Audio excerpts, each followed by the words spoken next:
कागरू का हाल भैया पूर्वांचल के। आज बात पूर्वांचल में शंकराचार्य की, क्योंकि आपको पता है कि पूर्वांचल में शंकराचार्य विवाद प्रमुख हो गया है। बनारस वो अड्डा है जहां सब कुछ हो रहा है। विद्या मठ वो जगह जहां पर शंकराचार्य अब मुक्तेश्वरानंद सरस्वती रहते हैं। वहां लोगों को इस बात का इंतजार है कि उन्हें जमानत मिलेगी या नहीं मिलेगी। वो अग्रिम जमानत के लिए याचिका लगा चुके हैं। दूसरी तरफ उनके ऊपर आरोप यौन शोषण के, अय्यासी के और तमाम किस्म के आरोप लगातार आशुतोष महाराज की तरफ से लगाए जा रहे हैं, जो याचिका करता है, जिनकी याचिका पर उनके खिलाफ एफआईआर दर्ज कर ली गई है, यानी कि शंकराचार्य फंसे हुए हैं यौन शोषण के आरोपों में। सवाल यह है कि क्या बनारस में उनको समर्थन मिल रहा है? आम जनमानस का तो नहीं पता, लेकिन संत समाज से तो नहीं मिल रहा। कुछ संत जो हैं वो विरोध में हैं। ऐसा ही एक नाम है जगत गुरु बालक देवाचार्य, बनारस के हैं। कह रहे हैं कि जो व्यक्ति अतीक अहमद और मुख्तार अंसारी का समर्थन करता है, उसको ये उम्मीद है कि उसे संत समाज समर्थन देगा। यानी कि शंकराचार्य एक तरफ एक आशुतोष ब्रह्मचारी के कहने पर, उनके शिकायत पर उनके खिलाफ आरोप दर्ज हो रहा है, एफआईआर दर्ज हो रही है, और दूसरी तरफ दूसरे संत ने भी शंकराचार्य के खिलाफ मुहिम छेड़ दी है।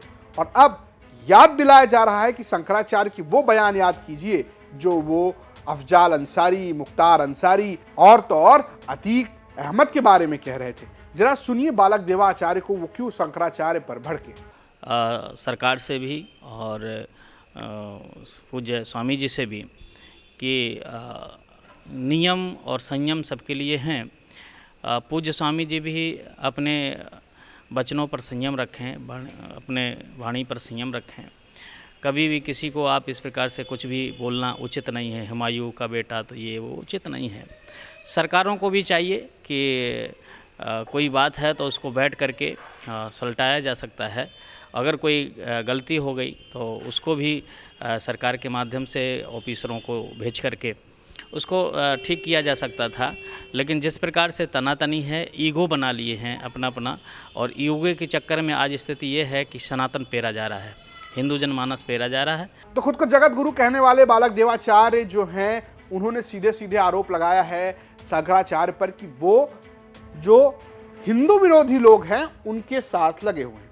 अब क्या कहा था शंकराचार्य ने? दरअसल दो बातों का जिक्र हुआ, एक मुख्तार अंसारी का और दूसरा जो है वो अतीक अहमद का। दोनों पूर्वांचल के हैं। मुख्तार अंसारी मऊ से विधायक रहे और अतीक जो है वो प्रयागराज की सीट से यानी शहर पश्चिम से विधायक रहे हैं। जब अतीक की हत्या हुई, यानी कि जब पुलिस कस्टडी में अतीक को दो लोगों ने आकर गोली मारी, तब शंकराचार्य ने कहा कि कोर्ट को सो मोटो लेना चाहिए, किस तरीके की कानून व्यवस्था है, ये कानून व्यवस्था के लिए खतरनाक है। और जब बात मुख्तार अंसारी के निधन की हुई, उनकी मौत की हुई, क्योंकि उनकी मौत जो है वो जेल में हुई थी, उनका परिवार आरोप लगाता रहा कि ये प्रशासनिक मौत है, जबकि प्रशासन और पोस्टमार्टम रिपोर्ट में बात सामने आई कि उन्हें हार्ट अटैक आया था। उनको लेकर शंकराचार्य कहना था कि इस तरीके की मौत से आतंक खत्म नहीं होता है, ये होता कि कानून उन्हें सजा देती और उससे एक संदेश जाता। ये बात शंकराचार्य ने इन दोनों को लेकर कही थी। हमने भी आपको बीती बार याद दिला दी। लेकिन आपको क्या लगता है कि शंकराचार्य जो हैं वो इन सबको जवाब देंगे? देखने वाली बात है। लगातार उनके खिलाफ इसी तरीके से कई सारे संत समाज के लोग, साधु, सन्यासी, जो खुद को सन्यासी कहते हैं, वो सामने आ रहे हैं। इससे पहले रविंद्रपुरी ने भी विरोध किया था। दरअसल शंकराचार्य लगातार सरकार के खिलाफ भी बोल रहे हैं। वो ये कह रहे हैं कि वो उत्तर प्रदेश में गौ हत्या रुकवाने के लिए, गौ को राज्य माता का दर्जा दिलवाने के लिए 11 मार्च को लखनऊ जाएंगे। और उनका आरोप यह है कि इन्हीं सबको लेकर उन्हें षड्यंत्रों में फंसाया गया है। नाम कई सारे लिए जा रहे हैं।